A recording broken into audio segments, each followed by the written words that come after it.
Yamamoto was dominant in San Diego, but one swing ruined everything for the Dodgers. The problem is, it ain't the first time it happens.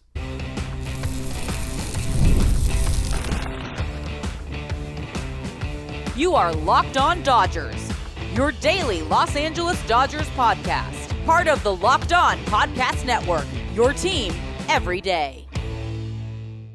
I'm Harry Ruiz, that's Travis Rogers, and it's time for Locked On Dodgers. On today's show, we're opening up the listener line. One caller brings up something Joe Davis said during the Giants series that absolutely connects to how this offense wins games. The Dodgers rotation depth is officially being tested. We got updates for Blake Snell, Tyler Glasnow, Eric Lauer, and what this all means moving forward. But first, Yama deals! But one swing decides it all.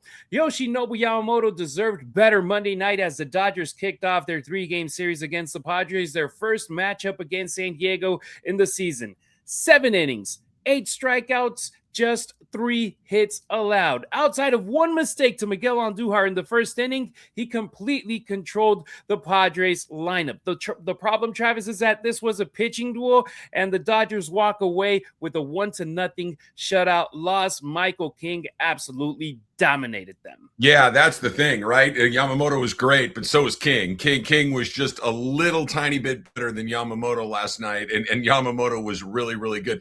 It's funny, like, if you are going to be super critical of Yoshinobu Yamamoto, and there's not much to be critical of, he's been absolutely electric since he's come over to join the Dodgers. But I think one of the small criticisms that is fair is he has some rough first innings, generally speaking. Like, he can kind of get off to a little bit of a slow start, and then once he settles in, forget about it. Last night was a really good example of that. He threw like nearly 30 pitches in the first inning. He just really was strained. Now, just one run on 30 pitches, so he was able to kind of scatter it around a little bit.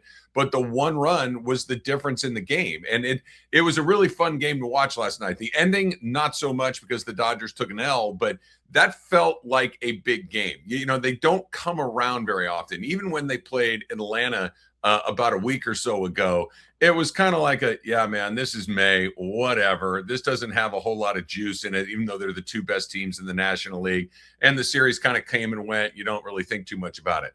Last night was a little different. Last night had some energy, had some buzz. You could feel the intensity. You could feel the intensity in the crowd. You could feel it in the at-bats. You could feel it on the mound. It had a little bit of juice that just doesn't show up in the regular season all that often, but it was there last night. And not that I thought that 1-0 was going to stand up, but by about the 3rd or the 4th inning, you could tell that King was having a really good night. The Dodgers weren't squaring up anything all night long, and you started to think more and more like, man, I wonder if this is going to be one of those nights where 1 or 2 runs wins the game, and 1 was good enough. And yeah, I mean, I'm sure we'll talk about it, but Dodgers had an opportunity both the 8th and the 9th to kind of push a run across and just couldn't get it done. It, like I mentioned, a really fun game to watch while with a disappointing ending.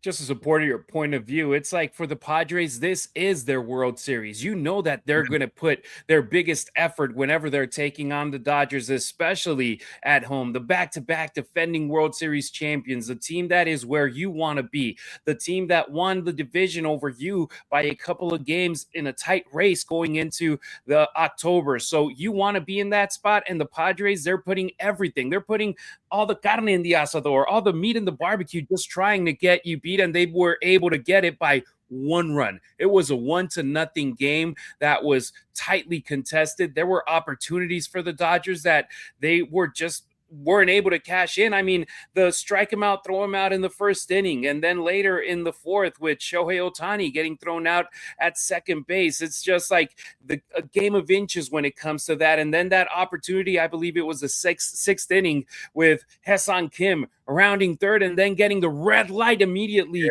by Weibo. That was a big topic of conversation on social media, Travis, especially after Fernando Tatis Jr. bobbled the ball, and that gives you an extra second or 2 that with Hae-Sung Kim's speed, you know that there was a really good shot that he's able to get the run at home. But with the stop sign, with Kim being a young player in his second year in the big leagues, he's not going to run through it. He's not going to get in trouble, especially with how this team has managed him, where it's like, hey, every little mistake feels like it's getting him closer to AAA instead of him staying with the big league club.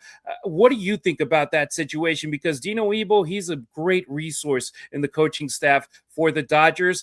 And yesterday is one game out of 162, but you feel you could have been going into the last third of the game tied instead of down by one.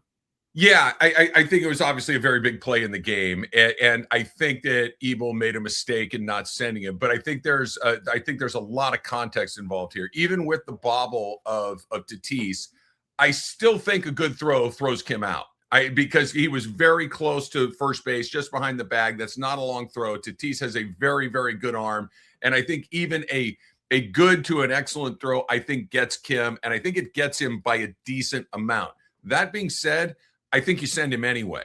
The Dodgers hadn't done anything all night long. They hadn't had any sort of offense. It wasn't like they had traffic all night. It wasn't like they were getting hit after hit after hit and were just stacking up runs. They had a big fat 0 up on the scoreboard. And sometimes when the other guy is pitching the way that the Padres were pitching, you got to take some chances that you might not otherwise take. If this were a 5-5 game or a 5-4 game or something like that where runs were being scored, I think you can be a little bit more cautious in that situation. But in a situation where, shoot, they hadn't had a guy to third base all night long, you got to crank that guy in and hope that the throw is a little offline. Hope that Kim maybe beats it. Hope that he can slide around the tag or something that could give you a chance to score that run, because the odds of them getting another hit in that situation were not great. So I would have sent him, even though I believe he likely would have been thrown out. We'll never know. Maybe he beats it anyway, but I think the risk is certainly worth the reward there, because they needed a run, to tie the game, to kind of get the game broken open, because you could feel it later in the game, the 8th and 9th. The Dodgers finally did start to get a little bit of momentum, but it just wasn't one of those nights where you needed to break through. You're going to have to kind of force a breakthrough right there. And once that ball got behind the first baseman, it felt like that was your chance. We know how fast Kim is, and maybe it's a bang play. Like I said, that one angle kind of from the Dodger dugout, I think you could kind of see that how close Tatis actually was to home plate. I think he throws Kim out, but even if he does, I still think you should have sent him, because you have to force the issue right there. I 100% agree. And then you force him to make a perfect throw to home to get you out. A little bit off the line, it's a run for the Dodgers, easy, with a guy as fast as Kim. Unfortunately, we'll never know what ends up happening there. What we do know is that Mookie Betts had 2 prime opportunities with runners in the corners in the 6th inning after this play, with where Kim got the stop sign, 1 pitch, pop out, inning ending out for the Dodgers. And then in the 8th inning, again, runners in the corners, and he got an out in the 2nd pitch. Only saw 3 pitches, with the Dodgers having a prime opportunity, their best chances in the game to be able to tie the game, and he wasn't able to come through. I believe he came into the game with a 4 for 24 since coming back from the injured list, 2 of those being home runs. He got a hit in his first at-bat, but then he wasn't able to do damage when it mattered most for the Dodgers, and the noise is starting to get louder and louder when it comes to Mookie Betts and his production. And it's too early. The problem, Travis, is that we saw this last season and we were saying it's too early.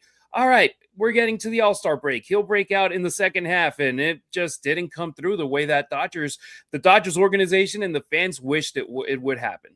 Well, it's particularly early for him because he hasn't played, right? Like, it's just like it's not necessarily early for the guys that have been here since the start of the season, but I don't know how many games Betts has played, but it's less than 20, right? Like, he's just not playing a lot of baseball. So yeah, I think for him it is early. That being said, and I understand sometimes the best pitch you're going to get in that bat is that first pitch. The guys are going to get tougher as the at bat gets longer, and you got to go on something that you think you can drive. But with the guy at third base, I don't hate the idea of seeing a pitch or two, trying to put a little pressure on the catcher, put a little pressure on the pitcher, not to let the ball get away from him, see what the guy has. I understand. Look, Mookie knows what he's doing. Mookie's a Hall of Famer. Mookie has an approach that works for Mookie. So I'm not being overly critical, I don't think. I defer to his expertise in those situations. I would have liked to have seen another pitch or two. I think, Harry, you've heard me say this. I think this is the story of the season. I really do. I think the story of the season is whether or not Mookie Betts is still Mookie Betts offensively. Clearly, he can play shortstop. He can play shortstop at a really high level. But having an all-glove, no-bat shortstop, okay. And I'm not talking about moving a position. I'm just talking about who he is. Mookie Betts, the former MVP, the four-time World Series champion Mookie Betts, the guy that every time he comes up, you're like, okay, something good's about to happen here. Or the guy that when he comes up, you're kind of like, man, I hope something good happens here. And I don't know which one it is yet. We've seen a lot of offensive baseball from Mookie over the last couple of seasons that isn't great. It's not catastrophically bad, but it's nowhere near Mookie Betts' level. And I think this is the story. I think as we get deeper into the season, as he plays more games, as he gets more reps, what does it look like? Is he now a below the line OPS guy? Is he a sub 700 OPS guy? Is he a guy that doesn't drive the ball very frequently? Is he a guy that hits for a low average? I don't know, but we're starting to see more and more evidence that might be the case. I'm not throwing in the towel. I think that anybody that's as good of an athlete as Mookie, that has a track record like Mookie, can certainly come out of any of these situations. But it's been a long time since he's been a real dangerous guy in the batter's box. And it's the number one thing I have my eye on coming into the season and still as we sit here towards the middle of May. Let's put a bow on this segment going back to the beginning. Yoshinobu Yamamoto, who had a great outing, but now you look at this situation, Travis, by him allowing another home run, that gives him 8 home runs surrendered in just 50 innings that he has pitched so far this season. That gives you, 8 games started, 8 home runs surrendered. He has given up home runs. Yeah, home runs in 6 out of his 8 games that he has pitched, and in less than a third of the games that he has pitched this in compared to last year where he had 30, he has almost given more than half of what he gave up last year, which was 14. That right there is an issue. The first inning is apparently an issue too with what we've seen this season, and it makes you, from having the ace of this staff, somebody that you can trust to be like, okay, we just need to get him out of the early innings unscathed, and then he'll be able to be in cruise control. But when this offense just goes completely quiet, even a great start like Yoshinobu Yamamoto is not going to be enough. Yeah, he was really good. He threw a meatball to Andahar and he got popped. But I don't mind guys, especially guys like Yamamoto, giving up a home run here or there. Even though that's a lot of home runs and a relatively few amount of starts, it means he's attacking, right? It means that he's going at guys. He's given now, when it's coming out of the 8-9 hole like it did against the Giants, that's kind of unusual. When it's coming against some guys that you don't expect to hit home runs, unusual. But most of these home runs he's given up are solo home runs. He knows when to attack. He knows when he has to be a little bit more fine. And I don't think home runs from a pitcher like Yamamoto are all that big of a deal. I think walks, I think a lot of loud, hard contact with guys on base are a bigger deal. That this is in the certain counts, in certain situations in the game. Again, we talked about this first inning stuff. He's going at guys early. There's a lot of baseball left. He's going to establish his pitches. He's going to go at you. And if you get him, you get him. He knows as the game gets longer, he's going to get more effective. But don't get me wrong. It's a little bit more than you'd like to see, but Yamamoto giving up home runs doesn't really concern me the way it might other guys, because I think it's the result of being overly aggressive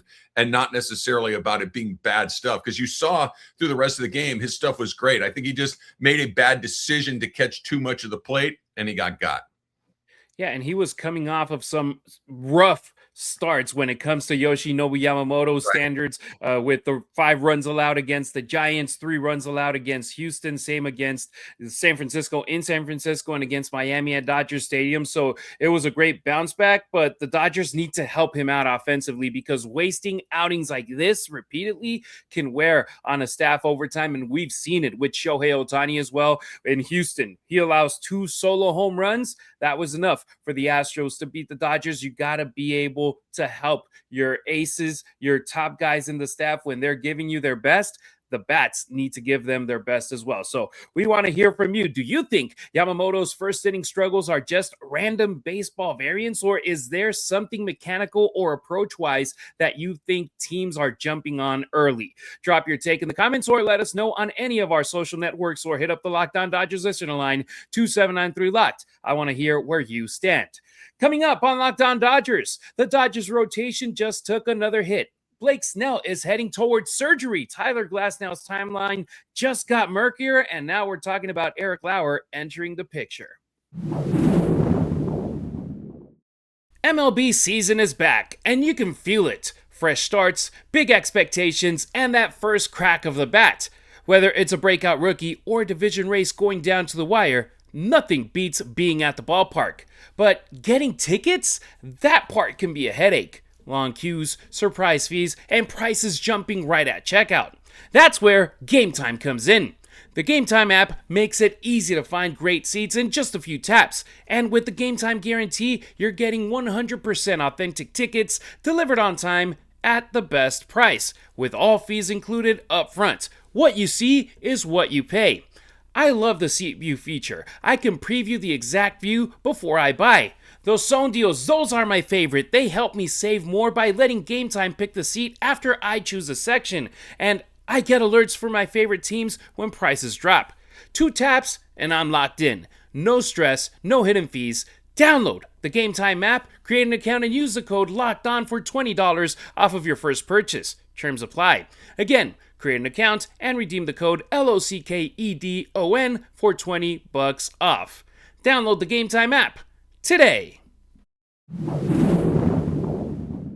ED is way more common than most guys think. Millions of guys deal with it at some point, and that's exactly why HIMS offers a straightforward way to handle it. HIMS connects you with a licensed healthcare provider online, giving you access to legitimate ED treatment options from the comfort of your home, which means no awkward appointments, no pharmacy lines, just a straightforward process that makes it easier to take care of yourself. The whole process is very simple. You just complete a quick online intake and a provider reviews your information. If treatment is right for you, it ships directly to your door in discreet packaging, which makes the whole experience feel private and stress-free.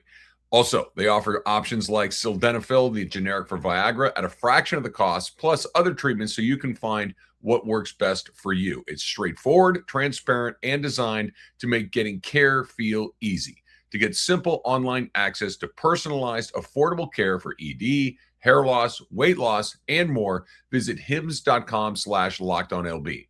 That's hims.com/lockedonmlb for your online free visit. hims.com/lockedonmlb. Don't forget to check out the Everydayer Club for ad-free episodes and access to a group chat with me and other listeners of this show. Tap the link in the show notes or go to LockedOnDodgers.supercast.com.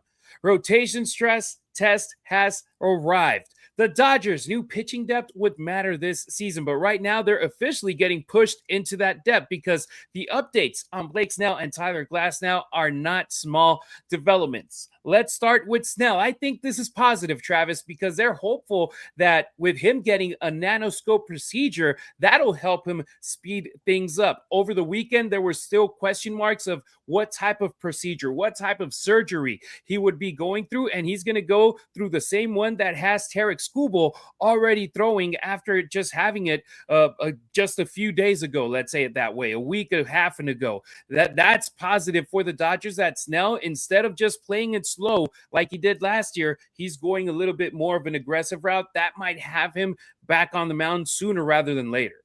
Yeah, I hope so. I'll be honest, when it comes to Blake Snell, I think it's just kind of let me know when he's back, and you can expect him probably to be pretty good. He's missed a ton of time for the Dodgers, just a ton of time. Now, when they had to have him in the postseason, he was fantastic. So if that's the trade-off, that he basically doesn't pitch much during the regular season, but when you get into October, he pitches, and he pitches like Blake Snell, okay, I think the Dodgers can keep their heads above water and get to the finish line and kind of deploy him as needed. But I really do think it's got to at least be in the back of some Dodger brass minds if this isn't a deal that is aging very badly right before your eyes. That, you know, this is his second season here, and this is the second time that he's missed a big chunk of the season.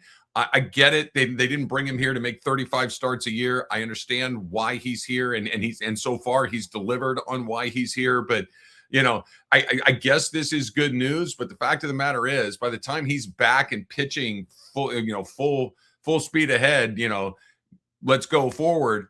we're middle July, early August. I mean, think about it. Middle July, early August before you really get him where he needs. That's a very expensive part-time player. Now, if they're good with it, I'm good with it. It's not my money exactly. It gets there eventually.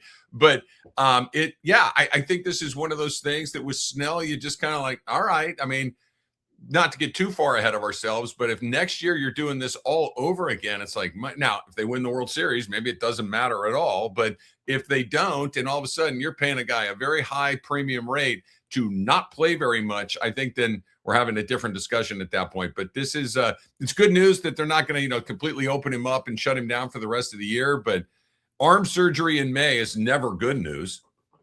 No, the good thing I insist is this NanoScope procedure. I was listening to David Sampson yesterday, the former Marlins president, who before the Dodgers made the announcement or talked about this situation, about this procedure, he was saying, why is Skubal getting it and Snell not? It's like, well, Skubal is still seeking that long-term contract that is going to come over in the offseason.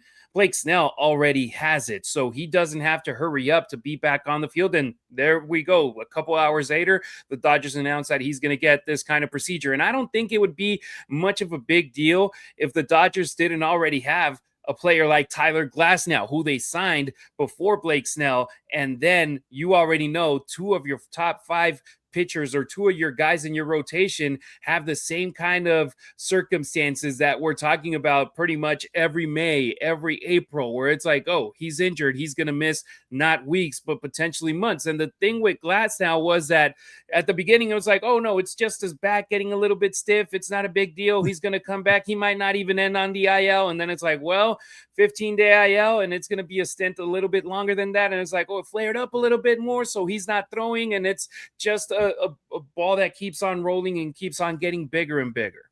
I wish there was a way to buy stock in things like Tyler Glasnow saying I'm not going to miss any time and then betting on how much time he's going to miss. I mean, I don't mean to be disrespectful, but it's like when he went down, you're like, oh, there it is. He'll be gone for a month and a half. He'll be gone for 2. You could set your watch by it. This is what happens with him. He just goes down and he misses a ton of time basically every single season that he's been in the major leagues. Incredibly talented, incredibly effective, gets hurt a lot.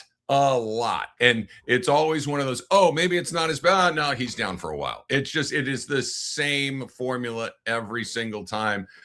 When he came out of that game a week or so ago, I'm like, oh, he'll be gone for 30 days minimum. And he probably will be, because he always is. And get back soon, pitch well. But this of all of the Dodger injury situations that they've had all season long, this is at the very top of the list of least surprising things. It was inevitable that he was going to go down, because he always goes down.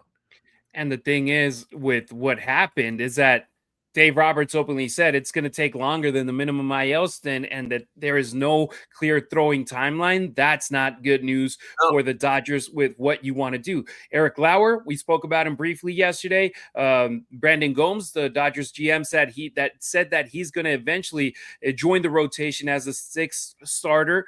So he's still getting getting out of Toronto. So he wasn't in San Diego yesterday. It's hard to get a direct flight from Toronto to San Diego if you're not in a team charter. That's one situation for the boys in blue. They made another addition yesterday because Jack Dreyer ended up on the IL. So Jonathan Hernández, he gets at it. He hasn't pitched in the big leagues since 2024, but you just need to have healthy arms available. And I had people in the comment section yesterday, hey, where's River Ryan? It's like, he literally just pitched in his first game in a month 3 days ago. They're not going to just force him into getting him into the big leagues again after missing a season. So there has to be patience with him, and it's a wait and see situation. And they're already making moves. I mean, I don't think Lauer and Hernández are going to be on this roster long term, but they need them in the roster right now.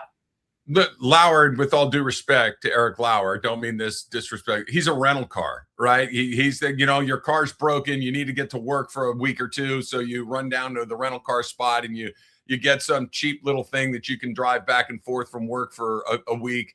You don't really worry about it. You're hitting potholes really hard. You just, you're slamming on the brake. It's a rental car. And then the second you don't need it, you drop it back off. You say, hey, thank you. And your own car's back in the driveway and you can go drive it all the way you want. That's what he is. He is a rental car that they're going to drive the wheels off of for as long as they need to. It's not a great car. It's not something that you're going to, they're going to park up front, out in front of the nice restaurant, but it'll get you to work. It'll do the job, and you can use it until your own car is fixed. And that's what it is. The Dodgers put 12 pitchers on the IL this year. It's May 19th, Harry. They've put 12 pitchers on the IL. I don't know what they're doing with their training or their medical staff, but that seems like a lot to me. And these are not just some random guys. These are some heavy hitters. You're talking Snell. You're talking Glasnow. This is what they've done for years and years now, where they're just burning the wheels off of some guys. And, it's worked. They win a lot of games. They've won a bunch of World Series in this window, but my goodness, do they burn up some pitchers. And to the surprise of absolutely nobody, after 4 rehab appearances, Brusdar Graterol is back on the 60-day IL. I think he finito. It's like we don't see him again in Dodger blue. Unfortunately, we had hopes when he started pitching. Man, that looks like some lethal stuff in the bazooka, but it ran out of ammo. So before we head into the listener line, let me throw this question directly to you.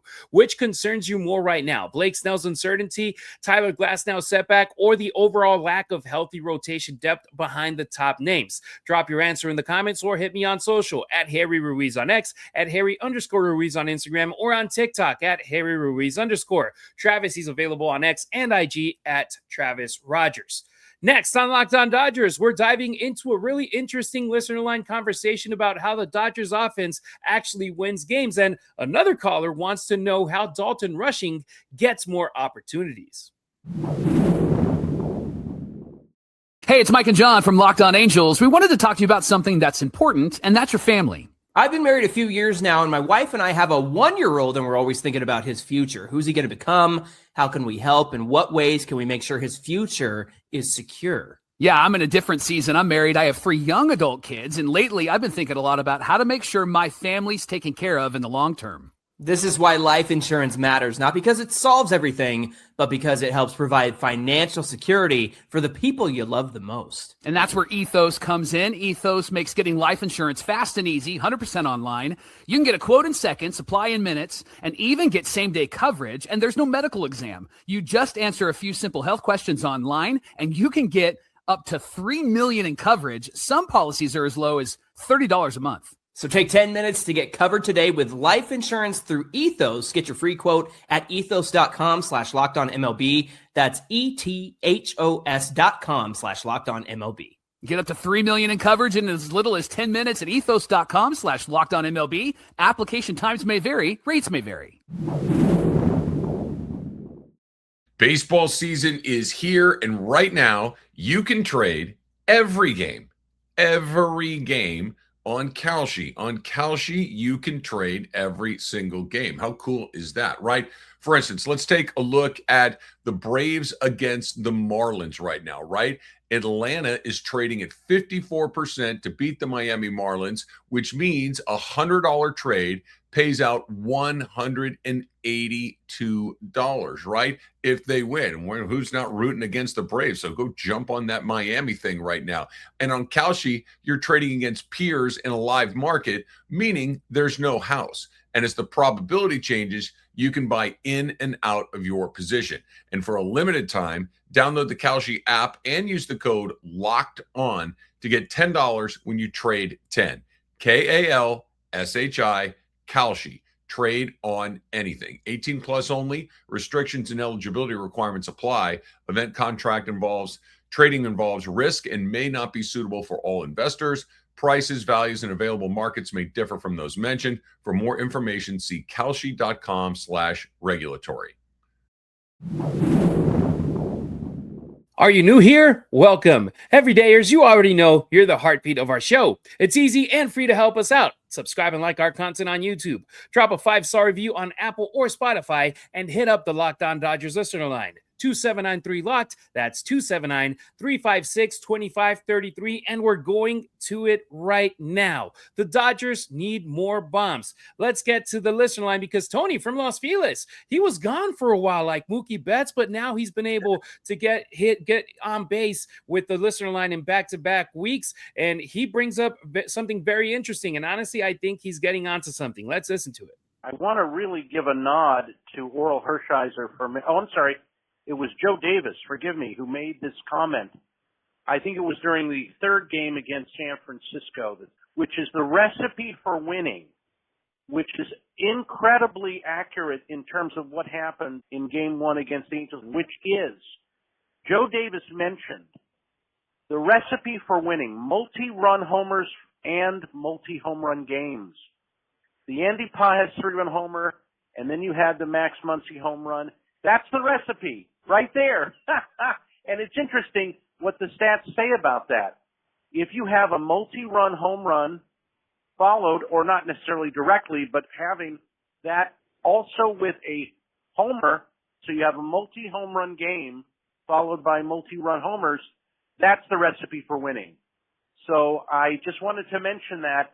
And I was so stunned when I saw that because we've seen that a couple of times now this week. And it has obviously led to the Dodgers certainly winning 3 in a row as of Friday. Thought I would mention that. I didn't want that to be bypassed because I think that's a big comment that Joe Davis made. And we've seen it now, I think, twice in the last 3 games where the Dodgers have had multi-run homers and multi-home run games, if that makes sense. Take care, guys. Bye-bye.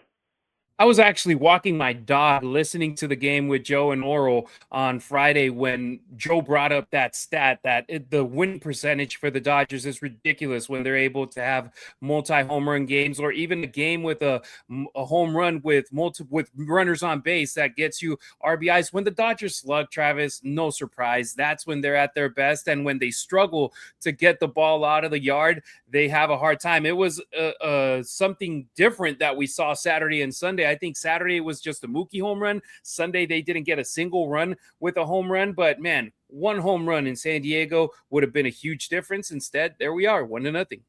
Yes, hitting multiple 3-run home runs in a game is good for winning. I agree. Right? Yeah. Well, no, I mean, of course. Of course. If you hit a bunch of 2 and 3 and grand slam home runs, you're going to win a lot of games. I don't think that's exclusive to the Dodgers. If you hit, hey, we hit 2 3-run home runs tonight. Yeah, you're probably going to win that game. I agree. You already got 6 on the scoreboard with that.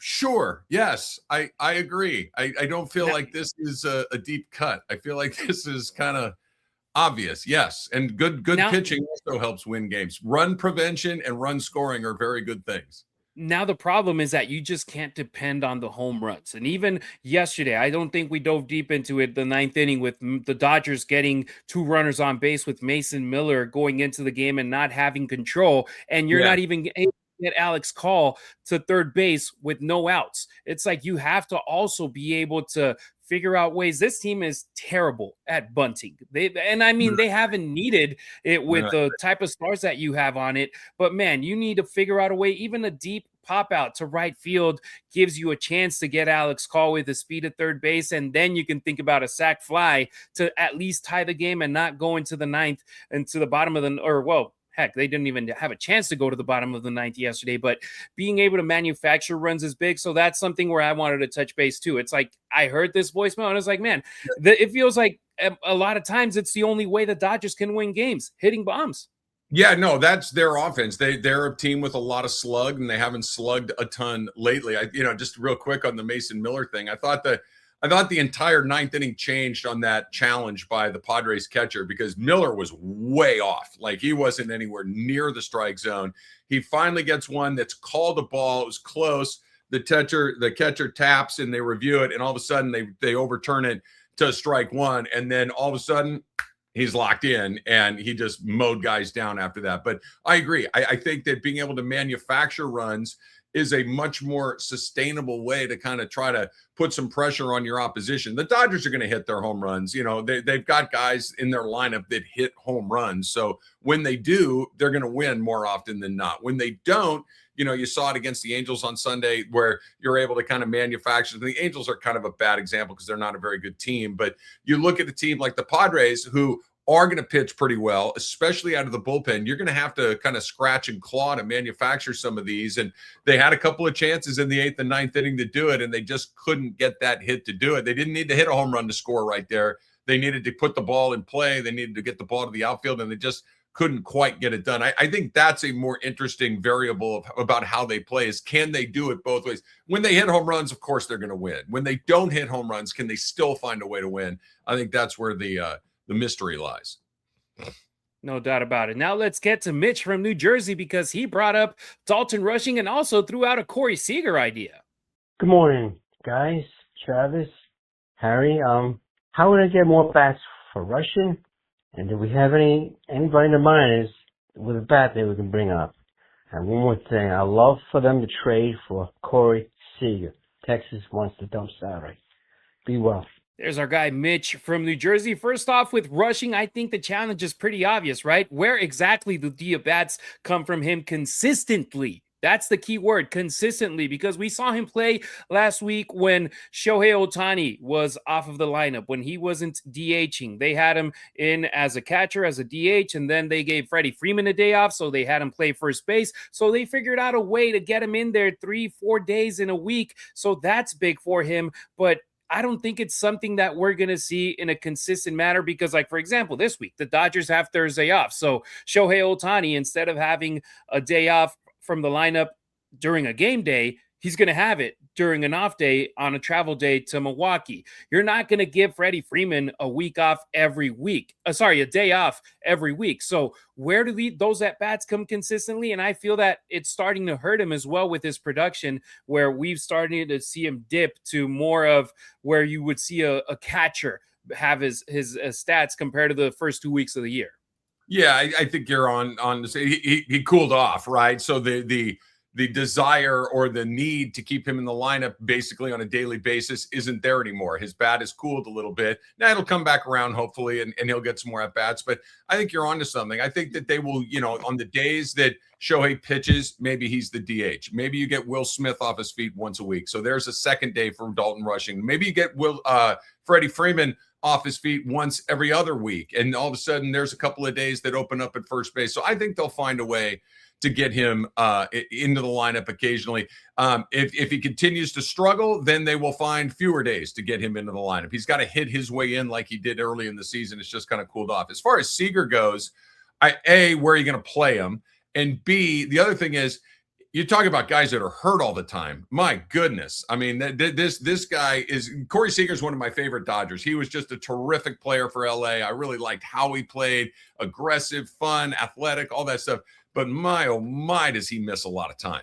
He's crazy expensive, which usually isn't a big deal for the Dodgers, but crazy expensive and never plays. They got a guy like that, right? They've got a couple of them. Yeah, they got a couple of them. So I don't think a reunion for Corey Seager is likely. I love Seager. I would love to see him be a Dodger again. I was disappointed when he left, but he's ice cold. B, he's hurt a lot. And C, he's real expensive. So I think that's very unlikely.